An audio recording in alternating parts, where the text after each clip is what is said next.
Hello and welcome to Take 10. I'm Jennifer Johnson. With us in the studio today is Nichelle Owens-Jones. Ms. Jones is a supervisor in the Division of Title I programs, and thanks for being with us. Thank you for having me. For people who are not aware of what the ELO-SAIL program is, that's Early Learning Opportunities, Summer Adventures and Learning, and what does that really mean?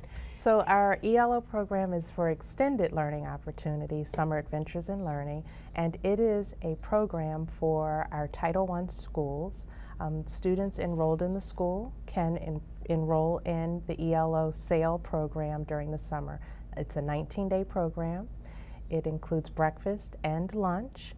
We offer transportation, but the biggest thing that families can appreciate about the program is its academics. We have a 2-hour reading block and a 1-hour math block for students each day. So it's great. The kids can, keep on with their learning, not get behind over the summer, not lose any ground. Is that the idea behind it? That's exactly the intent. We want to reduce summer learning loss for our students, and we want to ensure that they have a review of any skills that they learned in reading and math the previous year, and then they get to have a preview of upcoming skills. So who is eligible to take part in the ELO-SAIL, I'm not saying this right, ELO-SAIL program? Who's eligible to take part in that? Sure. Any student who is enrolled in our Title I schools. Any of those students are eligible to enroll. And we were talking before, there's somewhere between 9,000 and 10,000 kids per summer who are taking part in this, is that right? Yes, that's correct. And so in terms of parents registering or finding out about this, how do they go about doing it? Schools have sent out registration forms. I think most of our schools sent them out in mid-April. Parents can register their students up until the beginning of ELO. How did this all begin years back? How was this born, if you will? I think this was born from a vision of our director at the time, looking to reduce summer learning loss among students who may have some challenges in terms of their ability to access quality programs during the summer. So we wanted to make sure that we had quality programming for students in case they were not going to be in a camp or something like that. So there's 2 hours, it's a 4-hour program. And so go through the day, it's Monday through Friday. Monday through Friday. We start on July 9th and we end on August 2nd. 4-hour day. The first hour typically is the reading block, but in some cases the upper grades may do math first.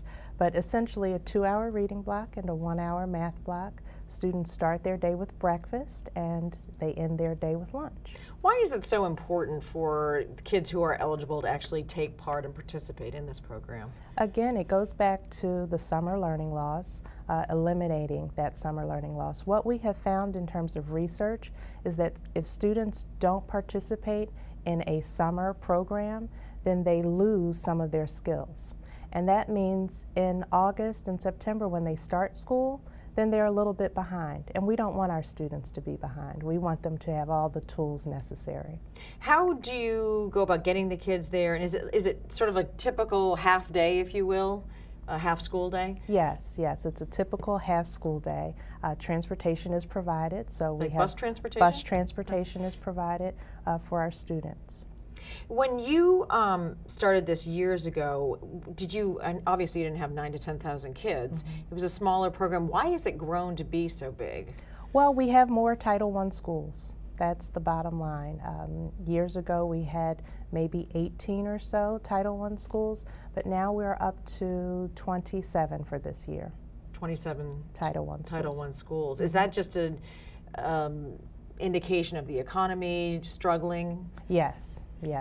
And this year, you were saying last year you were only able to provide K through 2nd grade, but this year it's much bigger. Yes, we're back to a kindergarten through 5th grade model. And how have you been able to do that in terms of, financially?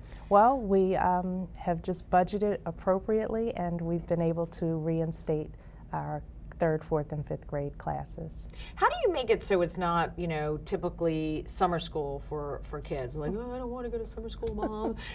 How do you make it fun or, you know, something different? Right. So our teachers just bring all of the energy that they have during the school year, they bring it to the summer program. The kids are normally excited. The atmosphere is structured, but it's still relaxed and it's summer, and the teachers and students have a great time. When you are talking to parents, do a lot of parents are they not aware of this program when they first get in, you know, move into the county? Because I'm assuming a lot of these families are not, English is not their primary language. Is that correct? Right. So we offer a number of opportunities to inform parents of the program. Schools have parent coffees. Schools have parent meetings where they share information about our program. So a number of families who have been with us for quite some time will tell other families, you have to look out for the ELO information. And in January, I start receiving calls, about the summer program. Are you guys having a summer program? And you know, we don't have answers in January, but right around March we normally can share information. Are you able to take as many kids as would like to come to the ELO-SAIL program? Yeah, we are able to take as many kids as enroll. You know, in some schools we might have a lot more students than we're anticipating, and we do have some resources to help offset classes if they're larger than anticipated. If a child doesn't go to a Title I school, are they able to go into this program? No, they're not. They're not. So, and talk to me about how you're providing meals for these kids, because as a you know, it runs from what time in the morning? From about 8:15 to 12:15, and we also have another slot from 9 to 1. So schools will either have one of those two bell times. So it's breakfast and lunch served? Yes. And what's the cost to any of this? The cost to the kids is nothing. There's no cost to the students. There's a cost on our end. Of course, we pay for salaries and materials, but there's no cost to the families.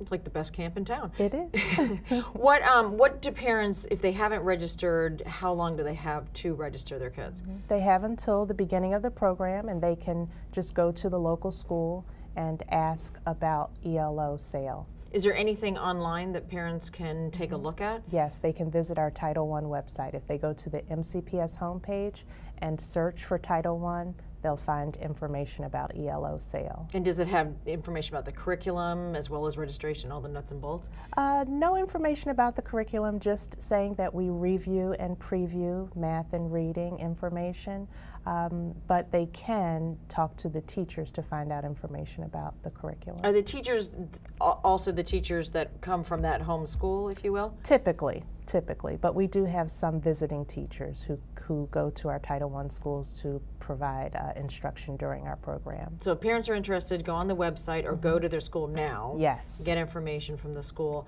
And again, it runs from July 9th to August 2nd. August 2nd. It's all free. All free. And lunch and breakfast is provided. Yes. And you were saying up till 10,000 Possibly. kids this year? Yes. Very good. Yes. All right, Nichelle, thank you very much. Good Thank information you. about this. Thank you. Excellent. And thank you for giving us a few minutes of your time. Remember to visit us on the web at the link on your screen. I'm Jennifer Johnson. Join us next time here on Take 10.